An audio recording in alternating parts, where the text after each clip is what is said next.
Believe Nation, happy Thursday. Thursday is my public facing day.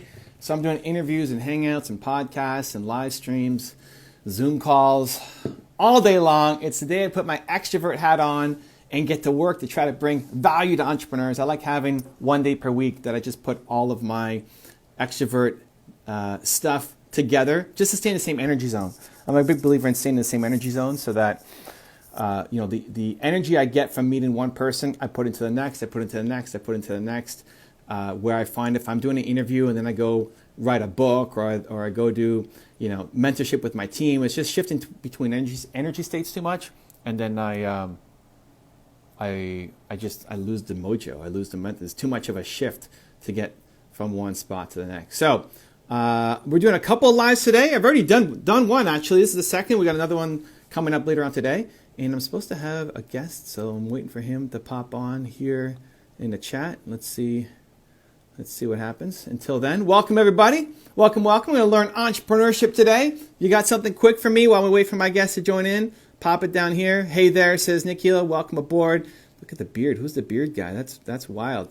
Bearded Gilad. I love that dude. That's amazing. Welcome aboard. Okay, hold on. There he is. Mikey's here. All right. Let's bring him in. Connecting. Ho ho! How you doing, man? Doing well. How are you? I'm great. How's Corona treating you? I think like everybody, it's not ideal, but we're trying to make the best of it. Cool. Listen, I like starting these now with either take us on a quick tour or show me something in your space that you've got a story on. You can tell us a quick personal story. Question. So we just got into this house. We've been here only 6 months. I'm trying to think of what I would have that has a story to it. How about what's behind you? It's like a fingerprint. What's that painting? Oh yeah, my wife got me this. It's God's fingerprint. So it's a bunch of verses from the Bible that make a fingerprint. Wow. Yeah, that's pretty cool, right? But look, on my wall, right? Like this is how new we are. I don't even have pictures yet in anything, You got empty frames, dude. Yeah, so we're not all the way in yet. We've been 6 months. We should be fully set, but we're not.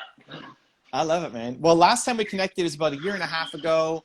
We put the video on YouTube. It's got 60-something thousand views.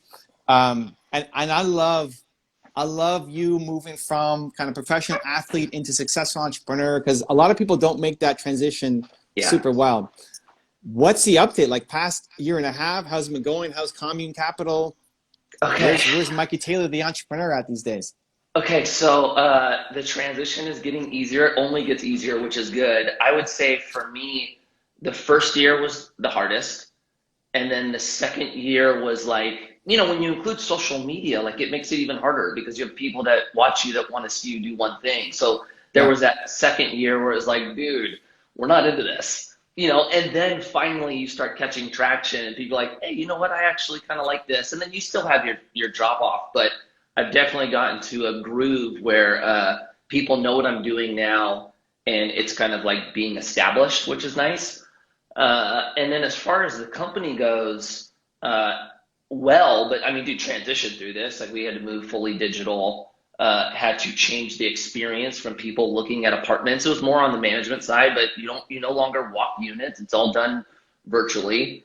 So small change ups, and then we'll see big picture what changes as far as economy goes and what that looks like for real estate. But all in all, it's been good. It's exciting and interesting times to say the least, right?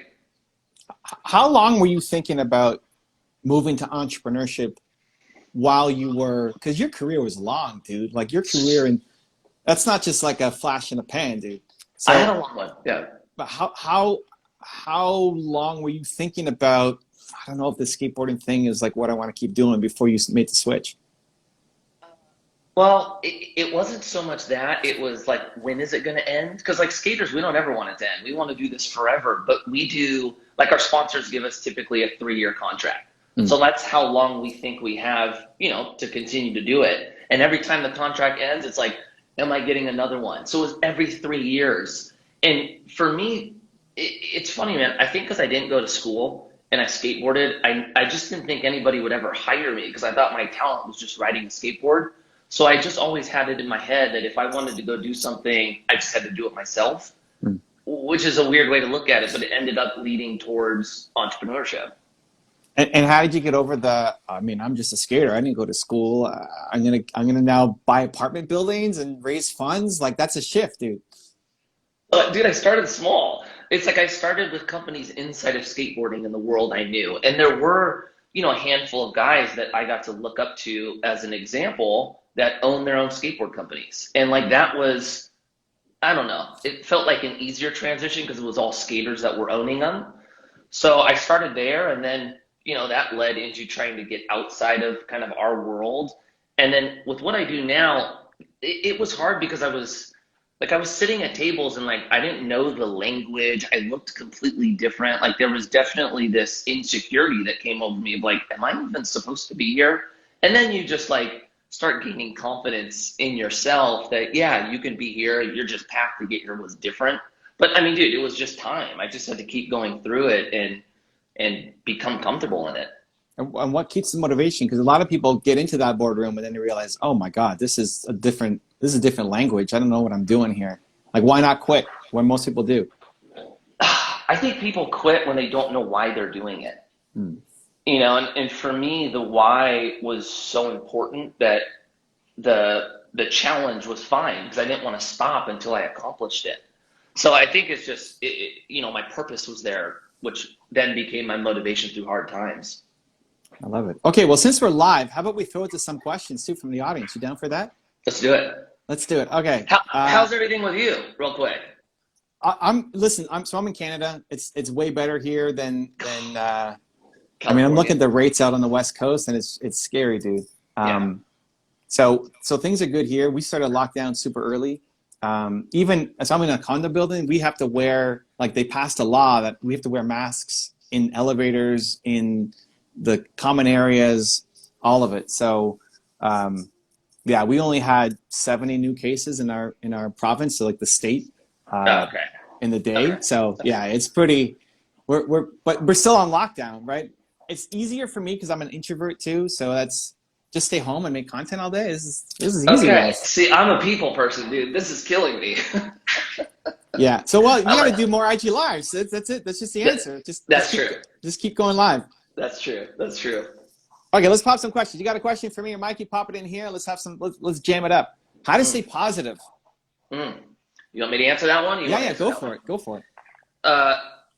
So staying positive, I think people don't realize it takes work. It's not something that's easy to maintain at all times. And the thing that I found that really helps is how I start my morning helps me maintain a better attitude throughout the day. And anytime I start and I kind of spend time being appreciative of what I have, being thankful, it puts me in a better mood throughout the day to stay positive because you're thankful for things instead of complaining about what you don't have. And whatever you're focusing on, you obsess over. So if you obsess over the good, it helps you stay in a good mentality. If you focus on the bad, that's when you have the challenge of being negative all day, I think. I mean, just doing work that you love, right? Like if you woke up today and you're fired up for it, it's easy to stay positive. I got Mikey Taylor on my calendar today. Let's go, man. Come on now. 100%. You put me in like accounting or something, I'm gonna hate my life. 100%. You know what, man? The more and more I kind of do this, the more I lean on purpose. It's like when you have your purpose set, when you know what your purpose is, I guess pursuit of happiness becomes easier, or it's easier to stay in it. And what would you put down as your purpose? So I think there's 3 actually components you have to answer before you can figure out how to be happy, and it's identity, purpose, and destiny. Who are you? Why are you here? And where do we go after this? And if we're talking about identity, and that was the challenge for me when skateboarding left, because skateboarding was my identity. Identity now I view as I am Mikey Taylor, the father, husband, and person, and what I'm doing at the moment is just what I'm doing, but it is not who I am. My purpose, I believe, is to live a life that glorifies God in anything I do. Uh, and so with that, it's very simple. It's okay. Now I'm doing this company, and this is real estate. Everybody I work with, it needs to be done in a positive, loving way. Anybody on social media, I hold myself or try to hold myself to an example that is good. And so in that, even through tough times, it makes it easy, I guess, for me to go, okay, this sucks. I want to be pissed off. I want to act bad. Well, how is my response? Is that going to glorify God? And if it's not, then that's probably not the response. And then that actually ends up putting me in more of a happy mentality or happy mood. So the thumbprint behind you is a good reminder of the purpose. Super good reminder, 100%. Because I struggle with that. I mean, when skateboarding ended, I felt like I lost everything, identity, purpose, all. Yeah. And that was the most miserable I've ever been in my life. And so even with all the techniques of trying to be happy, I couldn't be happy. So I had to like fall back on the principles of like, what am I doing here? What am I supposed to do here? You know, and then you start, once you know your purpose, then you're able to gauge if you're even doing it correctly or not. If you don't know why you're here, how do you gauge if you're doing a good job? You can't. Next one popping up. I want to be an entrepreneur, but don't know what I should pick as my niche. Any suggestions? That's a good question. So for me, I am more of a passion person. Like I can't get into things I don't like. So I try to find things that I'm interested in and then figure out a way to build something around that. I think that just came from skateboarding. But with that said, because I'm like that, I don't know how to master, oh, I'm going to go do this and then figure out how to like it. I have to wait for it to hit me, and there's kind of some challenge in that. But I Evan think actually could be able to answer that better than me. it's not even that far off, dude. Like I think you make the big decisions with your heart and the small ones with your head. Like I think a lot of people are just too looking at how do I go make money, and if you don't love the thing, you're going to get crushed. Yeah, I like that. Well said. Right? Like if you're going up against people who love the thing, like if skateboarding's a strategy because it's hot, and you're going to go up against Mikey Taylor and people who like loved it, right? Or getting into real estate and Mikey Taylor loves it, and you just think it's a strategy. Like in all the due diligence and all the research that you're putting in to find the deals and the amount of hours to actually find a good opportunity, right? You're just going to get crushed if you don't love it. It's a really good point. And like, look, starting a company is brutal. It is not easy. It is so hard. It's exhausting. It's challenging. And it's like the question you asked earlier. If you don't love it, you're going to be broke. You're not in a monetary standpoint. You're just going to be broken down. It's like you won't be able to fight through the times where it feels like the walls are closing in unless you love what you're trying to do. So I think that's a phenomenal answer. Yeah, I mean, you got to love it first, and then you have to tie it to how can you bring value to other people. That's right, 100%. Right? 100%. That's how you start winning. So it's more than like what business trying to start right now. I mean, you gotta actually love it. How do you recover from a painful situation? That's a good question. Physically or mentally, or both?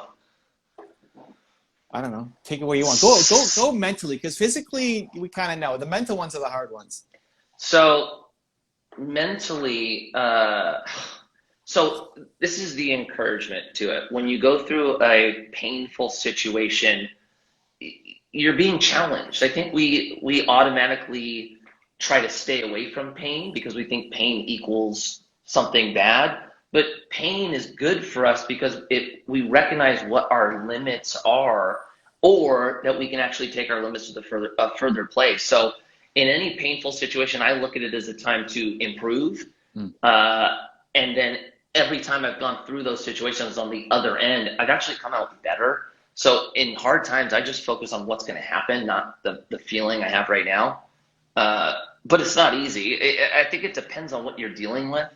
But I guess simply put, time heals everything. So just hang on to where you're going to go after the initial moment.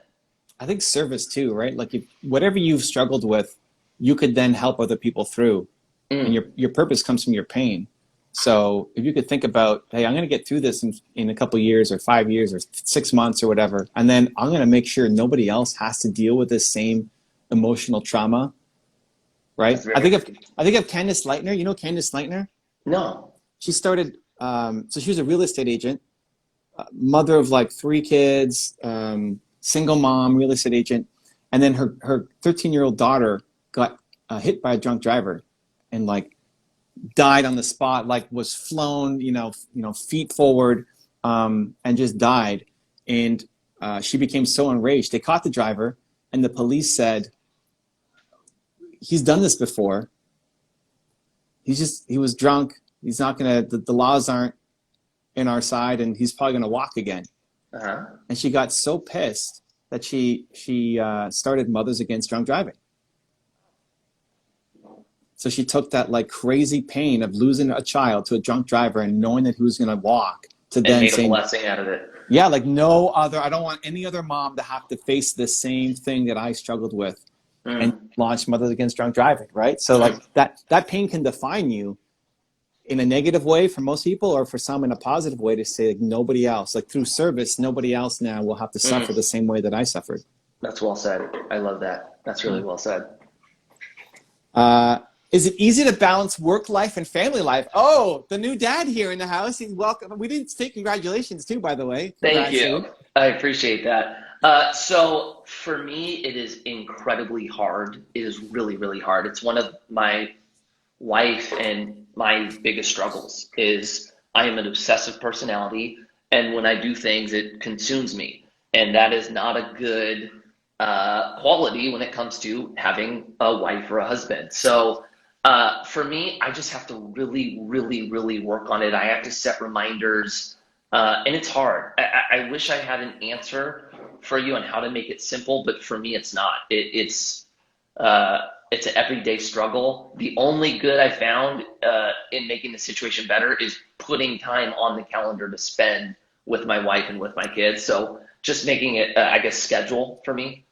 But no, it is so hard for me. I don't know how it is for you, Evan, but it is hard for me. Here's the thing, like we tend to schedule our business stuff, but we don't schedule our other stuff, our personal stuff, our relationship stuff. So I schedule stuff in too, and I treat it as important as, like, if I'm going to cancel on my wife on something, it's like I'm canceling on this to say, hey, Mike, you can't do it. Like, you treat it as important.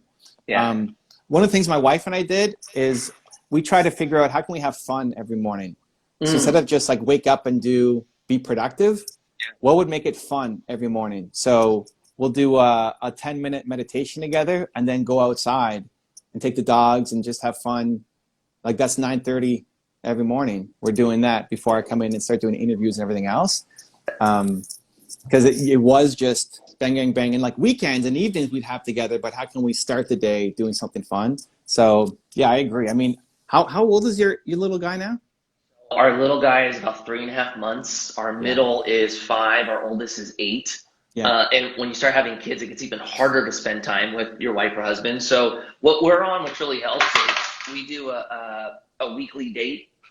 So every week we go on a date and just have like alone time with us. But yeah, man, that's a struggle of mine, 100%.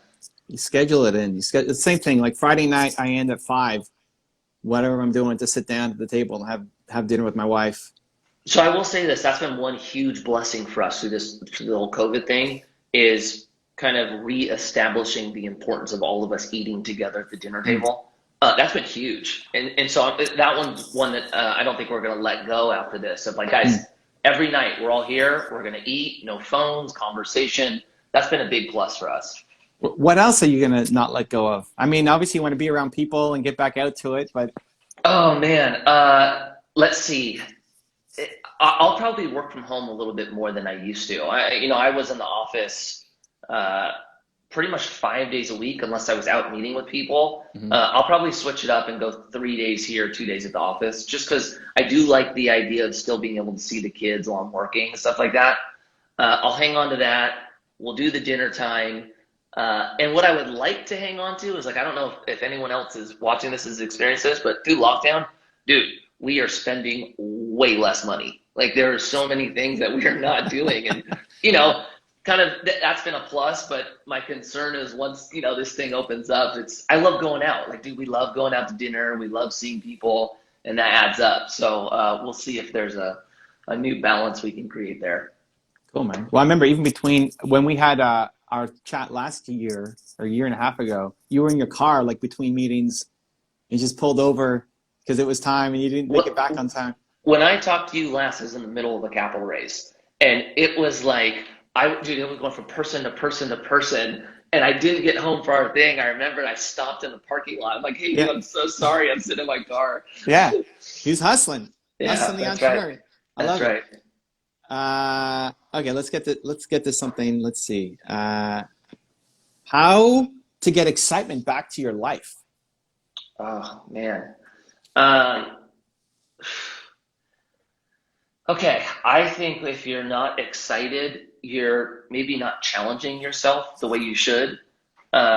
So I don't know. What helps me is like I try to just do something that I'm like it's hard and like that improvement is exciting for me. Feels makes me feel fulfilled and that I'm getting better. So it doesn't have to necessarily be in business. Just pick something that's just insane. Set a goal and then work at your goal, and I think that will help bring excitement. I think just trying stuff. Just say yes. Well, yeah, 100%. Put yourself in uncomfortable situations, But right? like I think people expect to be great the first time up, and then they're not great, and then they quit. Anybody who doesn't golf, try golfing. That'll it's so hard that if you want a good challenge, man, that's one for sure. Just expect to suck and just go have fun with it and see. Like I think it's like going on a date and expecting to get married after the first date. Like the goal is, do I want to have a second date? So you get an idea, you try it, Yeah, expect to suck, and just see did it give you the excitement you were looking for? And if yeah, go do it again, and if not, go find something else. Like you won't find it sitting on the couch at home. that's right. You got to go That's do right. it. That's right. Yep, that's right. Love the process, right? Not the outcome. Ben Schmidt's asking, do you sell properties or do you own rental properties? I get real estate now. Yeah, so we are a real estate fund. So we have investors come in, we buy either existing apartments or some type of asset that we can repurpose into apartments, do the work, and then we hold them. So we own rental properties. And I know we're starting to hit our time, but what's next for Commune? Are you trying to raise more? Are you still looking for investors? Are you on a slow point So, now because of real estate or what? so this has been the hardest part about what I'm doing is the regulations from the SEC and how strict they are on who can invest and who can't. And so right now we can only have accredited investors, which for those who don't know, you either have to make $200,000 a year. If you're married, you need to make $300,000 a year or have a net worth of $1 million.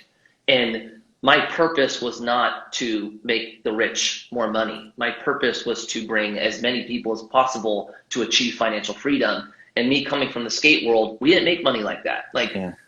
pro skateboarders aren't baseball players. We didn't even make close to millions. So that's been a big struggle of getting to the point of allowing everyone to invest. We are finally there now and starting to go through the process of what's called a Reg A plus offering, which removes the accreditation process or the accreditation requirement.